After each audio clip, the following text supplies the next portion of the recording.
warahmatullahi wabarakatuh. Perkenalkan, nama saya Zedia Namil Anasa dari kelas R8G. Saya akan menjelaskan kembali tentang 3 materi guna memenuhi tugas dari Bapak As'ad selaku dosen mata kuliah Akhlak dan Etika. Baik, materi yang pertama adalah tentang etika Islam dalam demokrasi dan penegakan hukum. Demokrasi adalah sistem pemerintahan yang dianut oleh sebagian besar negara di dunia dan didefinisikan sebagai suatu sistem yang menempatkan rakyat sebagai pemegang kedaulatan tertinggi. Rakyatlah yang menjadi pusat penyelenggaraan negara.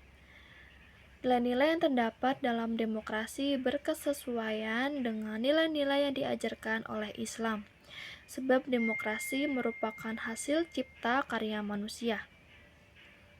Sedangkan nilai-nilai politik Islam merupakan wahyu yang diturunkan oleh Sang Pencipta. Pada demokrasi, surat terbanyak adalah kebenaran, meskipun surat terbanyak tersebut melegalkan hal-hal yang terlarang. Di dalam Islam, kebenaran diukur dengan Al-Quran dan As-Sunnah, bukan dengan suara mayoritas. Demokrasi semua memiliki kesempatan yang sama dalam berpolitik. Penegakan hukum adalah proses penerapan hukum yang dilakukan oleh pihak yang berwenang di dalam masyarakat untuk memastikan bahwa hukum tersebut dilaksanakan dan ditaati oleh setiap warga negara.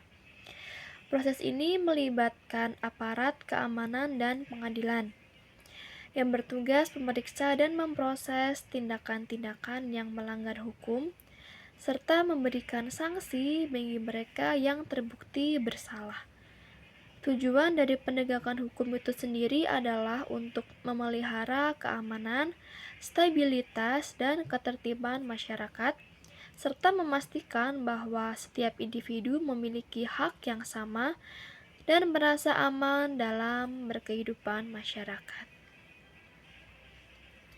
Di dalam Al-Quran, Allah menjelaskan beberapa tangga atau sifat yang meski kita miliki agar kita dapat mencapai derajat orang-orang yang bertakwa. Salah satunya adalah sifat adil, yaitu ketika kita bersikap adil dan mampu menegakkan keadilan di dalam kehidupan kita. Keadilan adalah tindakan dalam hubungan antara manusia.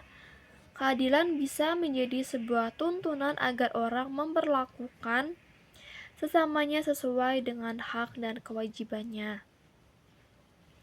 Bersikap adil merupakan sifat yang terpuji yang mendapat tempat sendiri di hadapan Allah. Di dalam sebuah hadis disebutkan, Abdullah bin Amr bin As telah berkata, Rasulullah Shallallahu Alaihi Wasallam telah bersabda, orang-orang yang berlaku adil berada di sisi Allah di atas timbar yang terbuat dari cahaya.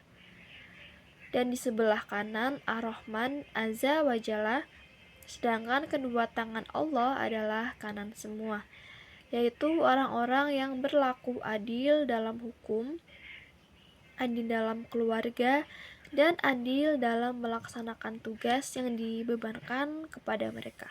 Hadis riwayat Muslim.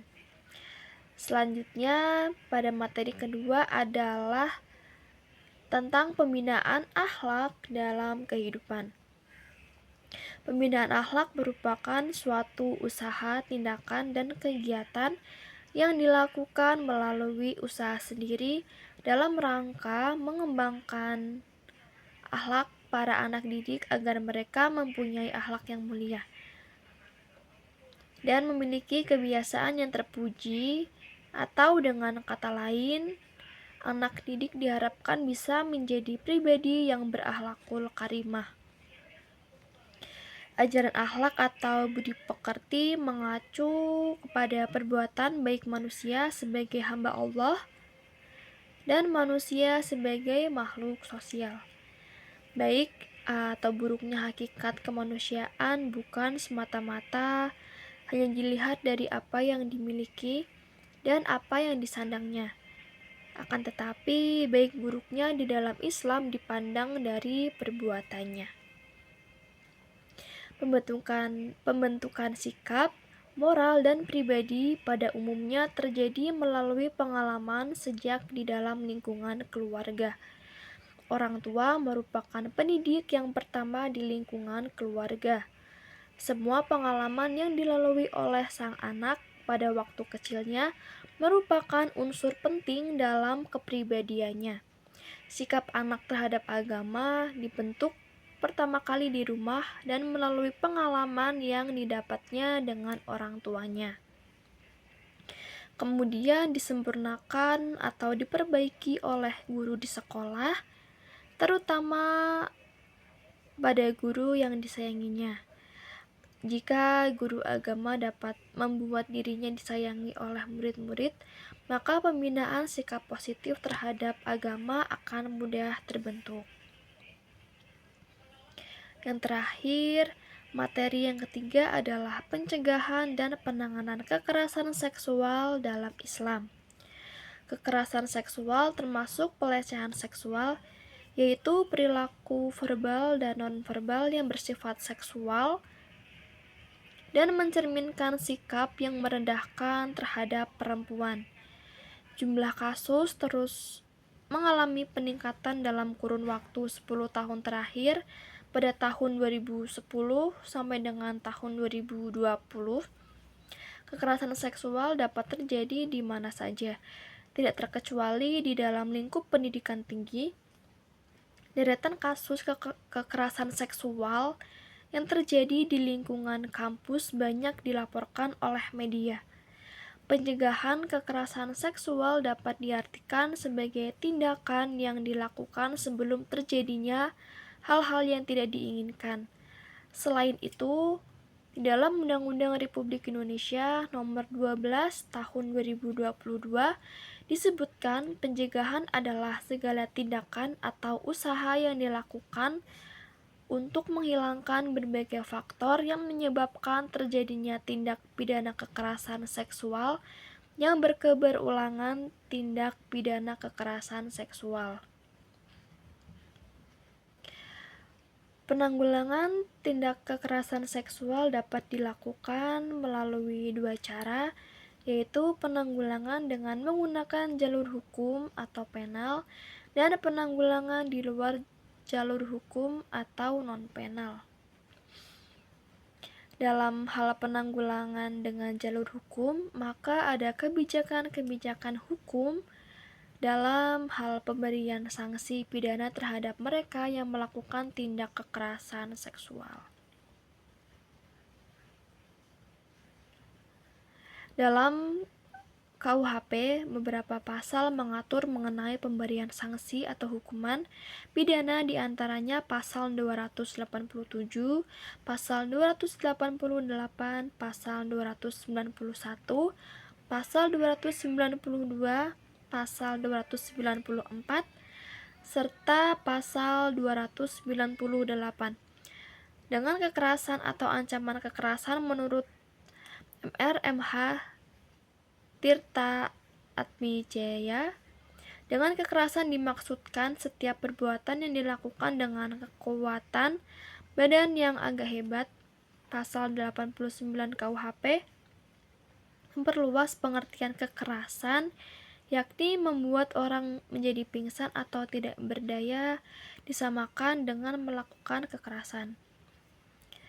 Penanganan kekerasan seksual adalah setiap perbuatan merendahkan, menghina, melecehkan, dan atau menyerang tubuh dan atau fungsi reproduksi seseorang karena ketimpangan relasi kuasa dan atau gender yang berakibat atau dapat berakibat penderitaan psikis dan atau fisik, termasuk yang mengganggu kesehatan reproduksi seseorang dan hilang kesempatan melaksanakan pendidikan dengan aman dan optimal. Kekerasan seksual saat ini masih sering terjadi di kehidupan sehari-hari, baik di lingkungan keluarga, masyarakat, sekolah, maupun perkantoran. Kekerasan seksual dalam Islam merujuk pada segala bentuk tindakan yang memaksakan kehendak seksual terhadap orang lain dengan cara yang tidak sah, melanggar kehormatan, dan merusak martabat individu. Kekerasan seksual bisa berupa pemaksaan hubungan seksual, pelecehan, pemerkosaan, atau tindakan lain yang menyakitkan dan merendahkan seseorang secara fisik maupun psikologis. Demikian penjelasan materi dari saya. Semoga dapat dipahami. Kurang lebihnya saya mohon maaf. Wassalamualaikum warahmatullahi wabarakatuh.